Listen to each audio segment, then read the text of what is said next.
Iran എല്ലാ ചുവപ്പുരേഖകളും മറികടന്നുവെന്ന് Gulf സഹകരണ കൗൺസിൽ എന്ന GCC രാജ്യങ്ങൾ ആരോപിച്ചു. ഇറാന്റെ ആക്രമണത്തെ അപലപിച്ച ഐക്യരാഷ്ട്രസഭാ പ്രമേയത്തെ GCC സ്വാഗതം ചെയ്തു. ബഹ്റൈൻ സമർപ്പിച്ച പ്രമേയത്തിന് ഐക്യരാഷ്ട്രസഭയിലെ 100-ലധികം രാജ്യങ്ങളിൽ നിന്നും അസാധാരണമായി പിന്തുണ ലഭിച്ചു. ദുബായ് ബ്യൂറോയുടെ റിപ്പോർട്ട്. ഐക്യരാഷ്ട്രസഭ മനുഷ്യാവകാശ കൗൺസിലിന്റെ 61ാമത് സെഷന്റെ ഭാഗമായി നടന്ന അടിയന്തര ചർച്ചയിലാണ് പ്രമേയം UN അംഗീകരിച്ചത്. ഇറാന്റെ ആക്രമണത്തെ അപലപിച്ച പ്രമേയത്തെ GCC രാജ്യങ്ങൾ സ്വാഗതം ചെയ്തു. ആക്രമണങ്ങളും ഹോർമുസ് കടലിടുക്ക് അടച്ചുപൂട്ടലും ഉൾപ്പെടെയുള്ള ഇറാന്റെ നടപടികൾ എല്ലാ ചുവപ്പുരേഖകളും മറികടന്നുവെന്ന് GCC secretary general Jasem Mohamed Al Budaiwi വ്യക്തമാക്കി.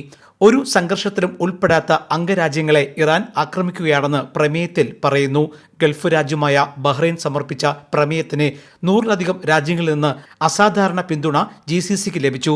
ഇറാൻ ആരംഭിച്ച സമീപകാല സൈനിക ആക്രമണത്തിന്റെ ഫലങ്ങൾ എന്ന തലക്കെട്ടിലാണ് പ്രമേയം അവതരിപ്പിച്ചത്. സൗദി തലസ്ഥാനമായ റിയാദിലാണ് GCC സെക്രട്ടറി ജനറൽ ഇക്കാര്യങ്ങൾ വ്യക്തമാക്കിയത്.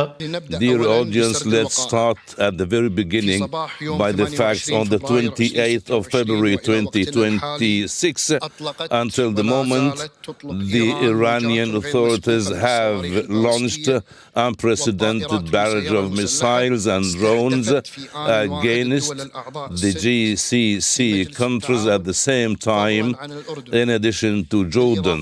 ഐക്യരാഷ്ട്രസഭയുടെ ഏകകണ്ഠമായ ഈ നിലപാടിനെ GCC പ്രശംസിച്ചു. രാജ്യാന്തര മനുഷ്യാവകാശ നിയമത്തിന് കീഴിലുള്ള ഈ ആക്രമണം ഗുരുതരമായ പ്രത്യാഘാതങ്ങളെയും ലോകസമാധാനത്തിനും സുരക്ഷയ്ക്കും ഭീഷണിയാണെന്നും വ്യക്തമാക്കുന്നു. ഇറാൻ ആരംഭിച്ച അന്യായവും മനഃപൂർവ്വമായ ആക്രമണങ്ങളെ യോഗം അപലപിച്ചു. സമുദ്ര സുരക്ഷ, പരിസ്ഥിതി സംരക്ഷണം, ആഗോള വ്യാപാര പാതകൾ, സുസ്ഥിര വികസനം എന്നിവ ഉൾപ്പെടെ പ്രാദേശികവും രാജ്യാന്തരവുമായ വിഷയങ്ങളെ ഇത് ബാധിച്ചെന്നും പ്രമേയത്തെ ഉദ്ധരിച്ച് GCC രാജ്യങ്ങൾ വ്യക്തമാക്കി.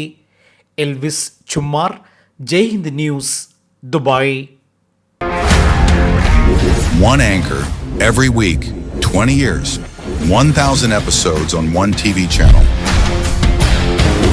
Middle East This Week, an Elvis Chumar TV show.